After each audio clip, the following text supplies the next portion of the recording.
Well, hello and welcome back, everybody, to this week's episode of the SC1 Factory Building Dreams Team Call. Thank you for being here. We know that many of you have conflicts on these days and times, and yet we do record them. We upload them to the Team Freedom Reigns YouTube channel to where you can find them every single week.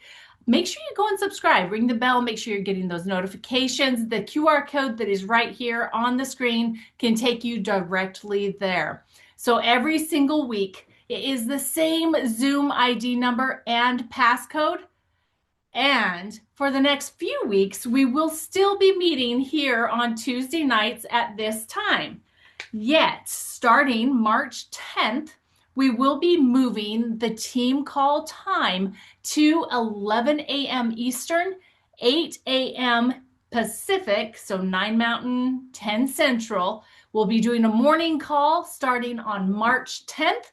There'll still be about a 30-minute call, still building our SC1 factories, and so excited to have you guys joining us on the new time for the team call starting March 10th. It will still be on Tuesdays, same Zoom ID, same passcode, but it will be at 8 a.m. Pacific, 9 Mountain, 10 Central, and 11 a.m.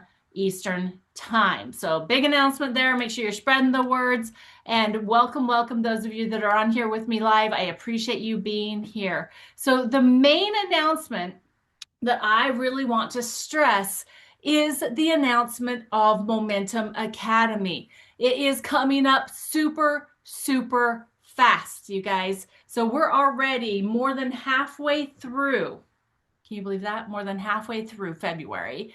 And Momentum Academy is April 16th through the 18th.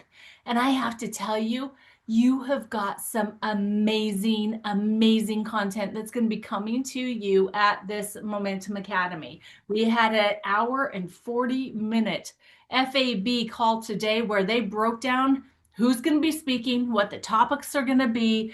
And guys, it's all about breakthrough. Breakthrough is our complete topic for 2026. It's our focus, right?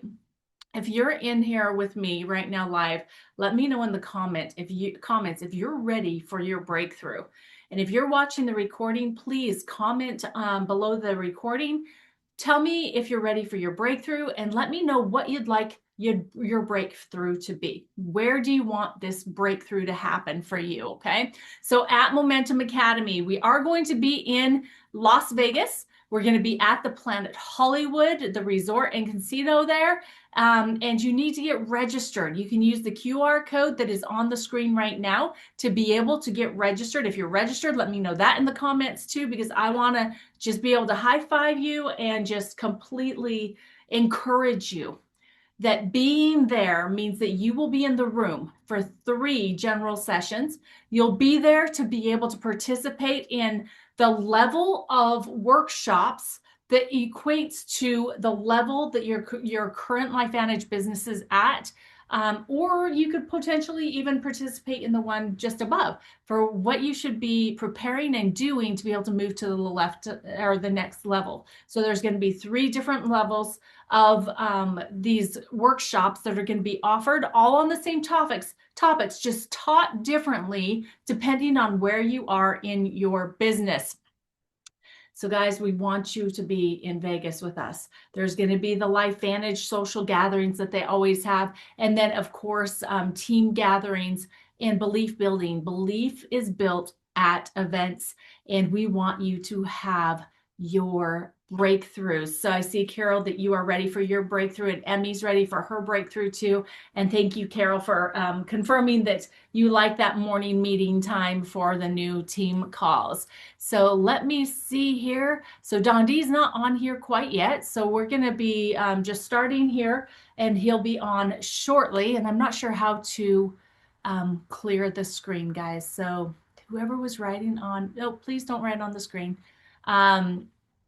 I'm not sure how to clear that. Give me just a second, see if I can clear the screen, and I do not see where I can do that. So I know I can, I just don't know how right now. So we have been spending the last several weeks going through the Atomic Habits book by James Clear, helping us understand that it's not a matter of doing big chunks of activity and setting super big goals that are going to be really successful, but breaking things down into the micro, right? These atomic habits that he describes so well in this book is what will help us create these new habits that we can then stack on top of each other, that just by increasing our abilities and becoming 1% better every single day, being consistent, not letting more than one day go by, right? Being consistent in these atomic habits,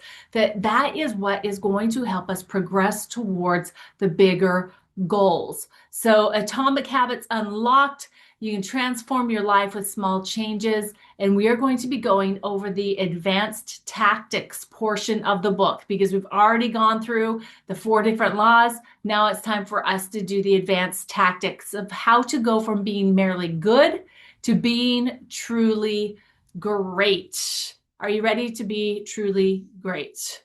And if anybody knows how to clear the screen, that would be awesome. But we'll move forward here. So chapter 18, the truth about talent. And I guess that's going to have to, Dondee, this will drive him crazy, by the way. Let me see. Drive him crazy if I don't figure out how to clear it.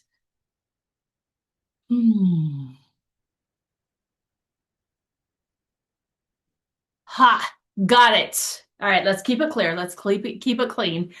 So chapter 18, this is where we talked about the truth about talent. So they're talking about how it's like, it's not just in our genes that create our abilities, or even that we might have the potential to do something, right? And it's not just in our genes that sets the ceilings that we participate in, but it can be a starting point. Yet, even if you have great genes, where you're going to be able to make the progress is in your habits, because it's the habits that you participate in on a daily basis that is going to help you get towards that goal, right? And Dondee, I see you're on here, so please hop in here and take it away. Glad you were able to join us. Awesome. Thank you, Marci. So if you guys listened to this or read this, and they gave the example in this of Michael Phelps, the most decorated Olympic gold medalist ever. And I don't remember the gentleman's name, but he was a distance runner.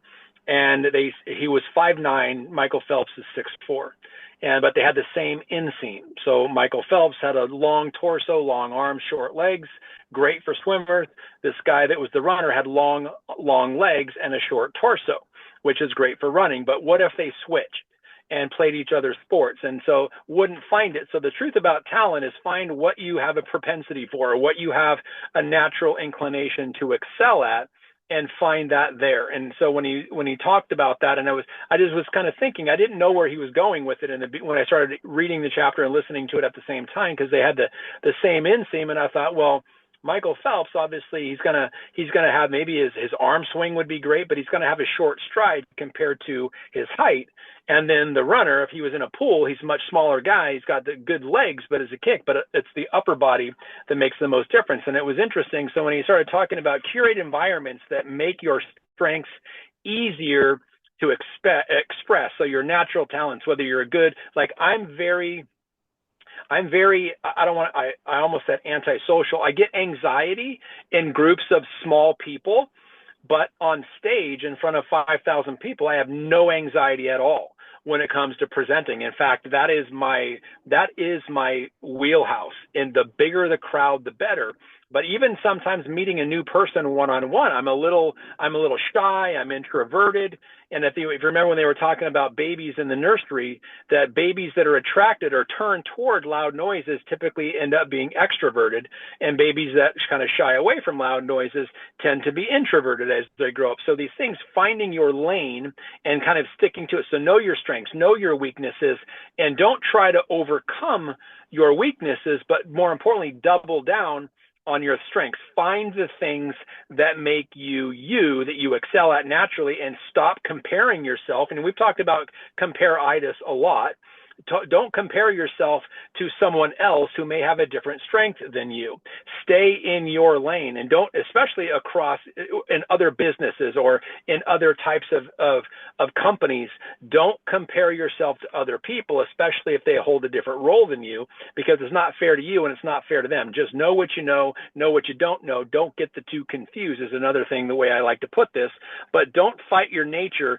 Get in areas where your strength, or arenas where your strength shines, and just know what that is, and then stay in your lane. That's really the truth about talent, is certain talents can get people to go far in other areas where they have different talents, maybe not as much, or in a different type of capacity. And when they use the swimmer versus the runner, very, very simple. Now there's people in this game, network marketing, that are very outgoing. Between Marci and I, she is much more outgoing. She's much more of an extrovert than I. And then when you have two people get together, they have complementary talents but not redundant talents, you have a good powered team. And that's what I love about Marci and I. So we are all part of a team. Leverage your team, know the strengths of your team and utilize them in such a capacity, but know your lane, know your role, and be a utility player for what you are good at, and kind of stay there. So if inviting is your deal, do it, and double down on it, triple down on it. If handling objections is maybe you're not so good at that, you've got a team member that handles the confrontation, that is good with handling objections. And Marci is really good at that. And I'm not so much, because I'm impatient. I get frustrated with people when they don't get things, and being introverted and getting and wanting things quickly and getting frustrated sometimes isn't a very good combination. So having a team, and one of the most valuable things about network marketing is the support team. Know the strengths of what that you can bring to the table, and know the strengths that your support team can as well. So if it's handling objections, objecting, or talking about the ingredients and the sourcing of where some of our products, or what kind of a compensation plan do we have compared to another company. I heard that company's a matrix, this company is a binary. And if you don't know those things, somebody on your team does. So don't try to be everything to everyone. Stay in your lane, know your strengths, and utilize your team for the areas where you may find that you or interpret yourself to be weak at something, if that makes sense. And Marci, go ahead and contribute anything you want as well. Yeah, one of the things that I really love about this, and you already touched on it a little bit, was the team aspect. Because what this chapter tells us is that each one of us has those individual talents to where, somebody else it just doesn't compare. It just doesn't, you can do something better than someone else can all of the time. Yet the thing is that finding out what your gifts and your talents are is one of the key factors. The faster you can do it, the faster you can determine that you're going to spend most of your time there, right? Instead of trying to figure out, how do I resolve the concerns or handle objections, right? Finding out what you're really good at, spending your time there, and as Dondee said, bringing in your team for that validation and to do the heavy lifting, because as he mentioned, we all have our different giftings, and together we create a really strong whole. Absolutely. And then on to chapter 19, when he talked about the Goldilocks rule. And I was listening to this, and when he was talking about when Disney first opened back in the late 50s, and there was a 10-year-old, they didn't have child labor laws back then, apparently. And so a 10-year-old kid wanted to work at Disney. They gave him a job, and he kind of floundered around a little bit, but he started getting better in his talents. And I was wondering, who is this person talking about? Because they started to become more and more and more famous. And then they were, in stadiums with 10,000 people, and started doing movies and all that. It started out as a 10-year-old kid that didn't really know much. And then it turned out that it was Steve Martin. And Steve Martin, the way he got there was always just have the Goldilocks rule. So it's I think the Goldilocks, so the porridge is not too hot, it's not too cold, it's just right. So when it's just right within plus 4% or a 4% higher than your current skill level, because if it's too easy, you're going to get bored. If it's too hard, you're going to get anxiety. You're going to end up quitting because it's just too overwhelming. But if it's within just at the edge of your skill set, you're comfortable and you're always kind of striving because you put that kind of that ideal 4% ahead of you and aim for that stretch. It's hard enough to focus and doable enough to actually win. And making progress, create scoreboards to do that, whether it's, you don't like I don't like addressing concerns sometimes, especially when someone thinks they know everything. But I have to take a step back, and these are typically doctors, take a step back, breathe in, count to 10, and then handle the call, because I like educating people and helping them overcome their own skepticism, because I was once there. So I have kind of an affinity and a draw to skeptical people, even though I don't like it. I know that I'm good at it because I had to overcome my own skepticism. And so if it's somebody who's in complete denial and someone says, can you have a debate with this person? It's too hard. It's not going to win. Absolutely not. But if they're skeptical but open-minded and they have some questions, then I'll dive in. So it's kind of keep it within your skill set, but just enough to keep you motivated, just enough to keep you growing and progressing so that you're making progress visible. So your scorecards, and this is the thing, the immediate feedback, when you know. When you're getting instant feedback, whether it's nonverbal, whether it's verbal, whether it's people enrolling, whether people, it's like, oh, okay, I get it. Their body language, they're agreeing with you. That immediate feedback lets you know whether you're in over your head and it's about to get stressful, or it's too easy and this is just, it doesn't even challenge you anymore, or it's just at the edge of your skill set, maybe a little bit above and beyond, so you continue to grow. And then raise the difficulty. You have the ability to do this. If you know what your rule, you know where your end is, or you know what your limitation is and your end of your skill set, continue to push yourself, make it a little bit more difficult. And as your competence grows and your consistency grows, you're going to keep the edge and you're going to predictably grow. But you got to kind of step outside, a little outside your comfort zone, more and more and more, and just watch as it happens. And he gave the example of Steve Martin and doing some jokes that he knew, doing some new ones as he got into his comedy career, and obviously he's a legend in comedy as a result. But he started keeping it, it's not too hard, not too easy, just right for his skill set, and then work in that. What I loved about that story with Steve Martin is that he actually started with like a 2-minute spot, right? Yeah. He would actually take notes, of what landed well and what didn't, and what maybe was really, really bad. So he knew he didn't want to do any more of that anymore. And so that was part of how he determined where his gifting and his skills lay, and how he was going to be able to have that translate to other people so that it can be something that they enjoy too. Yet what he was doing is he was putting himself in front of new crowds all of the time. Do you think that was comfortable for him, or do you think it was uncomfortable for him? I'm thinking Definitely it's uncomfortable. pretty uncomfortable, right? Especially when you are in that type of situation, because I don't know about you, but I've been in some comedy shows where the audience can be pretty cruel sometimes. And where he started so young. I mean, what a great example of how to push your comfort zone in your zone of genius, because comedy was definitely his zone of genius. But he put himself in very uncomfortable positions when he first got started. So I loved that example. We have I don't want to say I have a saying in our family. There's a movie that Steve Martin did called Cheaper by the Dozen.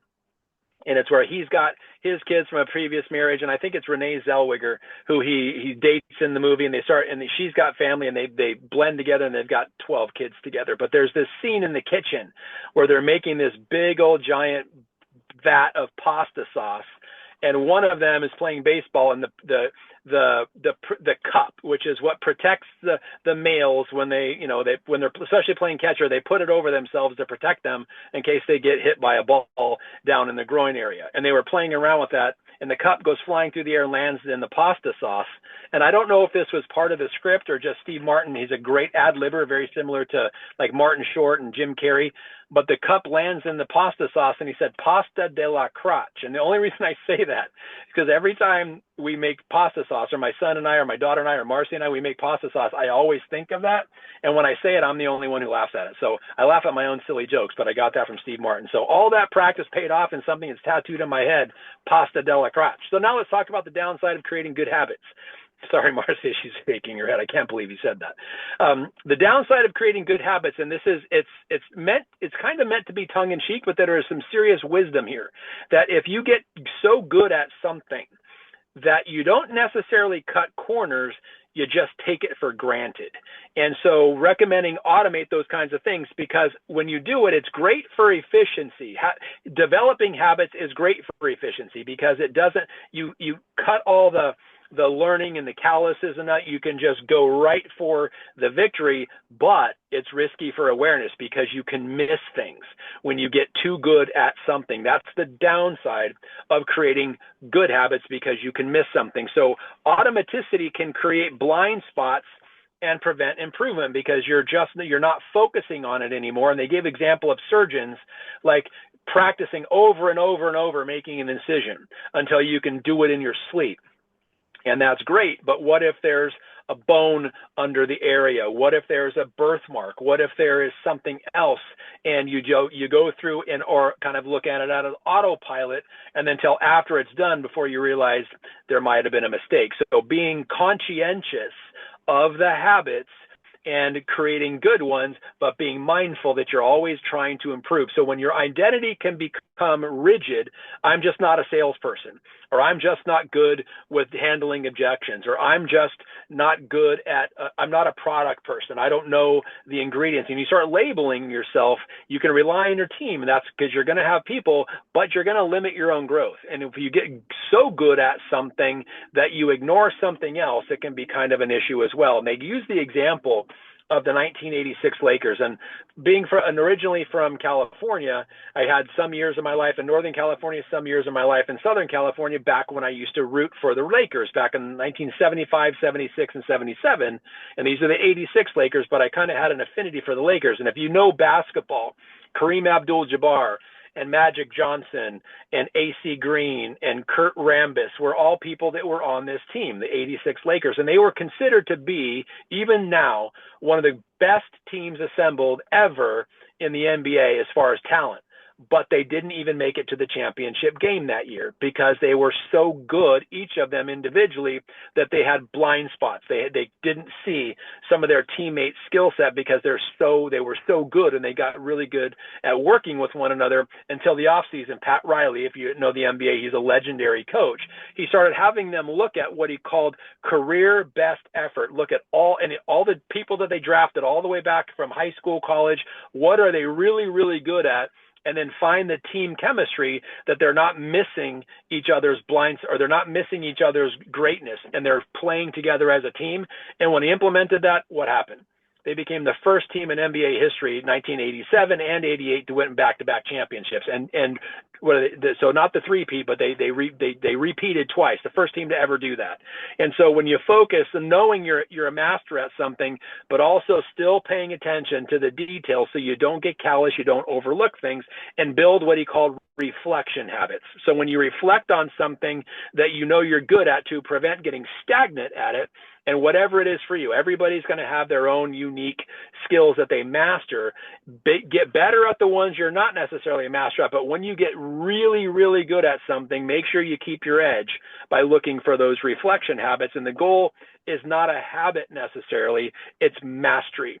And when you develop mastery in something where you can look at the other side of it and not miss the details, or whether you're talking about don't miss it twice, then habits are going to be what drives you forward. And looking at this example here, you've got all these polished people, but you've got that one rusty gear in the middle that's kind of everything else depends upon. When you're just focusing on your mastery and you're ignoring the mastery of people around you, and you're not working together as a team, you can kind of be the rusty gear and create the downfall in an entire organization sometimes. So constantly know where your mastery is good at, but don't neglect continuing to get better and utilizing the mastery of the people on your team so that you don't create the downside of a good habit. Anything you want to add to that, Mars? No, go ahead. Okay. And so small habits in this entire book, and what I remember when I just saw the title, Atomic Habits, it just sounds big, but it's literally just small habits getting 1% better every day, or making that the goal. So when you have small habits, they compound into remarkable outcomes over time. This is a time-based thing. So is network marketing. Network marketing is a time-based thing. And if any of you got a chance to see the video that I attached of Todd Falcone doing the training on, somebody said that network marketing is dead. And he said, no, network marketing is not dead, because it doesn't matter the company or the product or the industry. People they don't ultimately buy products. They don't ultimately buy compensation plans. They don't ultimately buy a company. What they buy is you.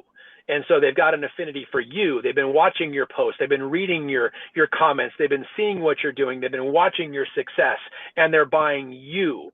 And so long as you develop these habits, and so long as you represent everything properly, they're going to join you, not because you have a good comp plan, although getting paid greatly is advantageous and desirable.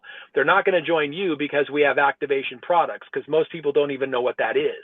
If they have products that are clearly showing they work and they can see your before and after, they're ultimately buying you, not necessarily the product, because you can get products other places, but you can't get the combination of the product and the company and the timing and the trends and the comp plan and you. You are the thing they see the most. So the secret to results that last is you developing your small habits, being consistent so they can see you, identifying your habits that you're good at, and becoming the type of person who does the thing, whatever that thing is, has success, gets trim, looks great, builds a business, builds a legacy business, goes on a trip all the time. So they're following your life, and they want, once that you have become the person who does the thing, guess what? Other people want to be people that do the thing, or go to the place, or drive the car, or get with that culture. And there are people, and many of you on this call tonight are masters already at that, the appeal for other people. You may just not know it, or you may not just realize the impact that you're having. Because there's one thing I know about social media and people observing you in general. For every one person who likes or comments or calls you or sends you a text saying, hey, I saw your post and it was awesome, or hey, I saw something about you, or I saw something about your company, whatever it is, for every one person that acknowledges something, there's 10 people who saw it, felt the same, just didn't take the time to notify you. So realize for every one thing you get positive, it's actually 10x.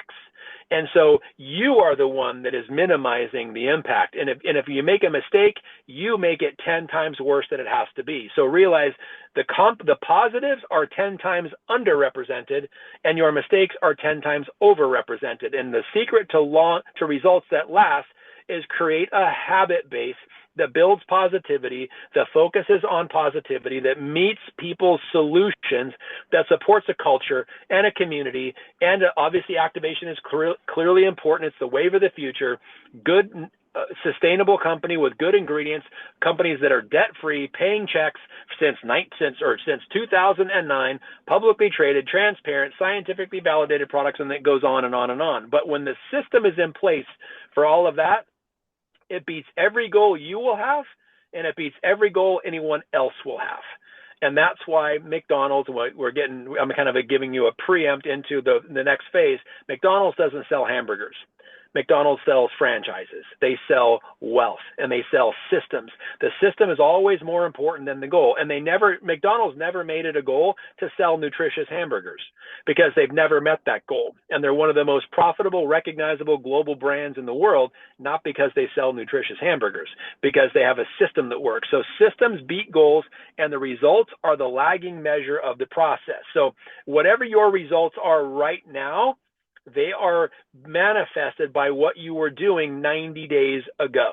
So always think. So you made a couple posts last week and you made one this week and you haven't enrolled anybody.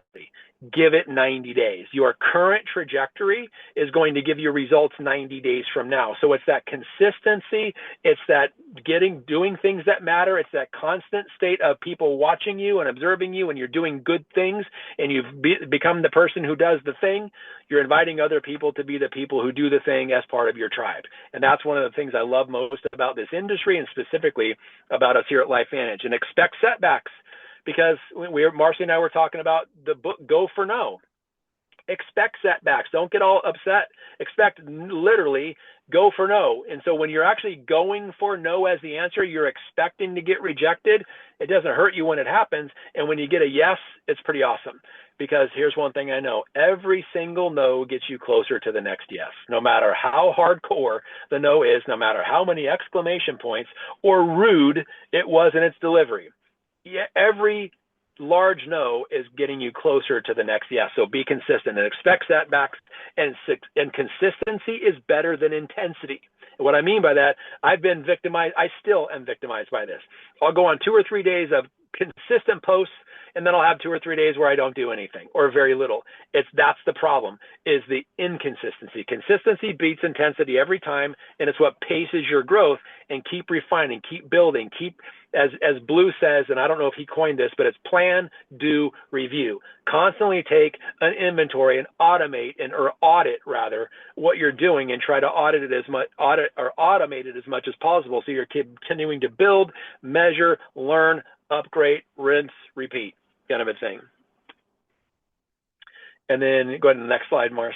Yeah. Or you want to add here?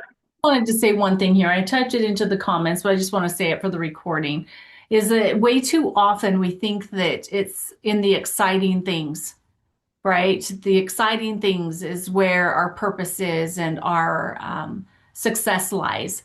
But what this is truly telling us is falling in love with the process, right? Falling in love with doing the same small things over and over and over again, pushing ourselves out of our comfort zone, maybe reaching out to people that might be chicken list type people, but really it's the mundane and the boring things. Those small habits that we need to do consistently is what's going to really lead you to everything that you desire. So those atomic habits, this book is perfect for that.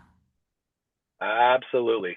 And then the end of this, going from good to great, integrating the system, integrating the process, being consistent in it. So choose the right arena for where your skill set lies. And if you look at all the different things we have to offer here at LifeVantage, we have a community, we have a tribe, we have a culture, we have products that are sustainable and mostly natural. And we're getting better and better at that, as we call our 2030 initiative. By the time 2030, the year 2030 arises, all of our products will be completely reformulated and only good, sustainable, natural, great ingredients. And so find out in that, what is it that you gravitate to the most? If it's a certain product and you own that, that's your talent, it's your skill set, it's what you vibe with, then naturally you're going to talk about that one probably more than others. That's okay. That's your niche. Or what about the comp plan? What do you like about the comp plan? Whether it's the seller bonus, or whether it's the leadership bonus, or whether it's earning the incentive trips, or maybe you're going for a Jeep, whatever it is, find out what that is, become passionate about that, and then just own that. So your talent and where your talent best fits is the right arena for your skill set. So don't try to be a swimmer if you're a long distance runner, and vice versa. And then live in that 4% stretch. That's the Goldilocks rule. It's not too easy. It's not too hard. It's right at your skill set, just a little bit more. So you're constantly, so you can do it with a little bit 4% more effort, but you're also consistently and continually growing. And then automate the basics. And we've got a great system for automation, whether we've got the boards that Marci put together. Marci, thank you. Every time I look at that, I just realize how much time and effort goes into that. We've got our websites. We've got our videos. We've got all of the things that we have. We've got our apps. So when you can make as simple as possible to automate it, take the guesswork out of it, so you're not reinventing the wheel, and utilize what's already there, then you just need to audit to avoid plateaus where you get stale, you get stagnant, you get bored, you get frustrated, you get flustered, whatever it is. Knowing what that is, you can continually grow, but work towards your skill set and automate the basics so that you don't, and then avoid the pitfalls of the plateaus so you're constantly growing using, again, that Goldilocks principle. Protect your identity and act like the person you're becoming. Because what do they say? Fake it till you make it. That's kind of a lesser effective way, but literally act like, do everything with the mindset of the person you're going to become. That SC1 factory. And then recover quickly, never miss twice. When someone tells you no, when someone hangs up on you, when someone goes into the witness protection program, or they don't answer a text, whatever it is, don't take it personally. Recover quickly, realize that's just a no. Your next yes is coming, and then let the time and the repetition do the compounding. Because network marketing, as far as a system is concerned, is really simple. But network marketing can be very difficult because we deal with people, and we deal with people with emotions, and we deal with people that have been having a bad day, and we deal with people that are close to us that think they can say anything they want, and they can. And then we deal with the best thing about network marketing is that we get to deal with people. The worst thing about network marketing is we have to deal with people. So realizing, let time and repetition do the compounding, let your team do the heavy lifting in areas that aren't your skill set, realize where your talent and where it best fits, utilize the ITT system, utilize your support team, know the contact information for the people that you know. And if you don't, start reaching out. And Marci and I can tell you where some of your support team's great in as far as niche, and then just let time and consistency and your constant 4% ahead of where your current growth is, constantly changing you, getting you more improved, polishing out the rough spots, and getting better and better and better every day. And that's really what the entire synopsis of what Atomic Habits is all about. Get 1% better every day over time, and you get 38 times better at the end of a year. That's pretty powerful, and it's pretty simple once you implement the simple system. Now, it's not easy. It's simple. Why is it not easy? Because it's difficult to self-reflect. It's difficult to take your own criticism. It's difficult to take criticism from people that you love and care about. It's difficult to get rejected. It's difficult to say no, or to have no be said to you. But when you persist and realize it's not about you, it's about the people out there that need what we have. They just don't know about it yet, and they probably won't find out about it until you tell them or show them or make the post or make the comment or whatever it is. Realizing there's 8 billion people plus on planet Earth. And if you look at the 6 degrees of separation or the 6 degrees of Kevin Bacon or whatever you want to call it, someone who knows someone who knows someone who knows someone who knows someone connects you to all 8 billion people on the planet. So keep going, keep working through all of it. Now, the enemy doesn't want you to, people don't want you to, the society in the world doesn't want you to. But if you can just realize 1% better every day over time and stay consistent, follow the system, utilize your team, stay in your comfort zone or stay just outside your comfort zone and use all these principles that we just learned about, you literally can't not be more successful unless you just don't try. And that's not, you guys are better than that. So that's kind of, I love this book. I love what we got out of it. I love talking about it. And I'm glad you guys were here with us. We would love actually for you guys to drop your biggest takeaway in the comments, because we'd love to hear that and to see what you got out of this amazing book. And one of the things that Dondee said there, that the Kevin Bacon thing, but the 7 degrees of separation. The beautiful thing about network marketing is that when you look at this opportunity and what we have in our hands, it doesn't have to be you that connects with all those people, right? Network marketing is about creating a network of people that are all sharing the same story in the same way and talking about the best product that we have. And that's really our opportunity. And so this is kind of our rollover because we want to just share with you guys really quickly the new presentation slide deck and invite you to next week's call. Dondee, you don't even know what I'm going to say right here. So just shake your head yes and be on board with this. But as we go through this, we're going to be talking about micro franchising. And so I'm proposing that next week's call, we talk about what micro franchising is compared to franchising and how we can leverage the power of this company called LifeVantage to be able to build such a significant business that we don't have to be chasing people to sell them products. We have got multiples of people building their own micro franchise that are all sharing this phenomenal foundation that we have with these science-backed patented products that we don't have to create, we don't have to ship, we don't have to do any of the technical things or have employees to do it for us. So training on what a micro franchise is, as well as talking about the cash flow quadrant and the timing that we have going on. So is it okay if I just run through these slides, babe?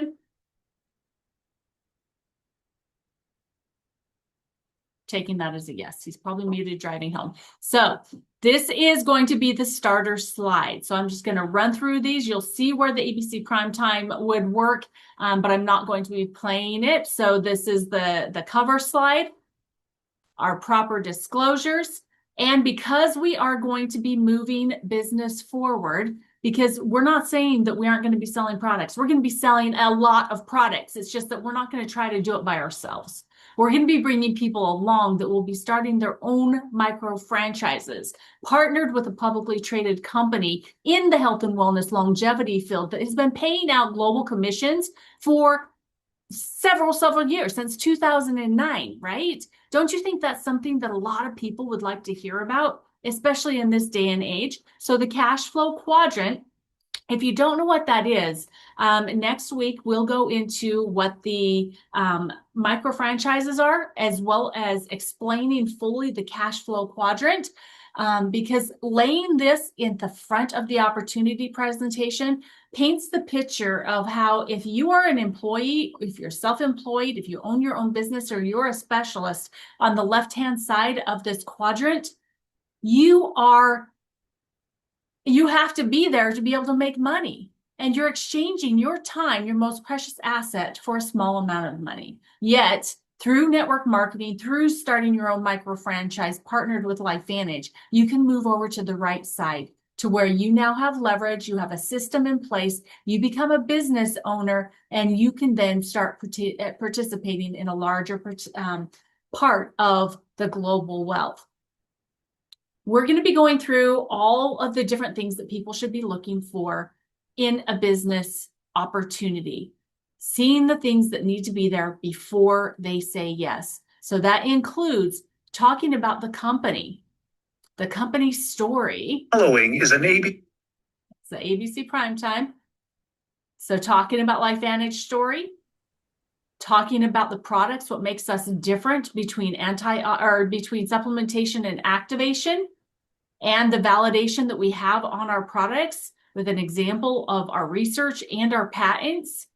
And that is the foundation of what we're going to talk about for products, because we're going to keep these presentations shorter so we can have more meeting after the meeting to answer questions. Okay. So then when we move into what else do we activate, we've got our other activators in the proteandum family for antioxidant enzymes, mitochondria, and NAD. We're not going to go in depth into them in the presentations because this is just an overview. We activate collagen. We activate the GLP-1 hormone. We activate our brain chemistry. And we activate gut peptides, as well as sharing the full product, the rest of the products that we have available to be able to have as our foundation for cells in our micro franchise. And then after talking about the products, we're going to go into the timing and the trends and talk about, where we are already such a stable company and where we have so much growth potential, because we expect to be a $2 to $3 billion company, and we're only at about 225 million per year. Huge growth potential. And we've got so much time before it will be too late, but now is the best time to get involved. And then talking about what else we can activate, moving into our major investment we made just over 3 years ago. Over $6 million was spent in creating the most significant and relevant compensation plan in our industry, where you can get paid, and get paid. Right? So just talking about these basics about our compensation plan, sharing the income disclosure statement, and how you get started with the packs. We have one of the lower end packs, the $250, and then the business pack for examples with multiples in between that they can look at for their own choice in starting their micro franchise. And then for them to continue with their health and wellness goals and to help with customers subscribing with a stack. We've got the new option on there with the Healthy Edge and the collagen stack. And of course, all the way down to the healthy weight stack. And then talking about our legacy, talking about giving back, contributing to the world, and being part of something bigger than ourselves, right? So we're covering all of those different parts of a business opportunity that is so important. And of course, along the way, we'll be talking about the system we have in place, working together as a team, and being able to build something, leveraging LifeVantage, leveraging the concept of building a team, and being able to leverage the science-backed, researched, patented products that are unique, consumable, and cannot be found anywhere else. So that is the opportunity presentation that we are going to be starting to use. And we will go deeper into that training on those concepts next week.